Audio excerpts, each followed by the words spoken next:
অনেকদিন পর নিজেকে নিয়ে কিছু কথা লিখলাম। ধ্বংসের দিকে তাকিয়ে মুচকি হাসি দেওয়া অদ্ভুত মানুষ আমি। হয়তো আমি পাগল, হয়তো অনুভূতির ভিতরে কোনো এক গভীর অতল দুঃখ বাসা বেঁধেছে। তবুও নিজেকে জোর করে হাসাতে শিখে গেছি। যেদিন ভেতরটা একবারে ভেঙে গিয়েছিল, সেদিনও বাইরে থেকে এক চিলতে হাসি মুখে নিয়ে সবার সামনে দাঁড়িয়েছিলাম। কষ্টগুলোকে আমি বন্ধু বানিয়েছি, একাকিত্বকে আপন করে নিয়েছি। মানুষ ভাবে আমি হয়তো সুখী, শক্ত, নির্লিপ্ত, কিন্তু তারা জানে না প্রতি রাত আমার এক একটা লড়াই।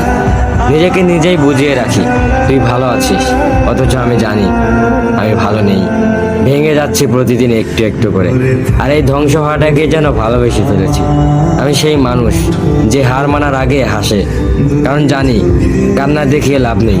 পৃথিবী শুধু শক্তদের মনে রাখে, দুর্বলদের নয়।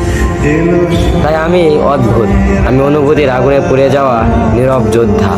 আমার জীবন কোনো সুখের গল্প নয়, এটা নিঃশব্দ বিপ্লব, যেখানে হাসির আড়ালে লুকানো থাকে হাজারো না বলা কথা, ভাঙা স্বপ্ন, হারিয়ে যাওয়া আমি।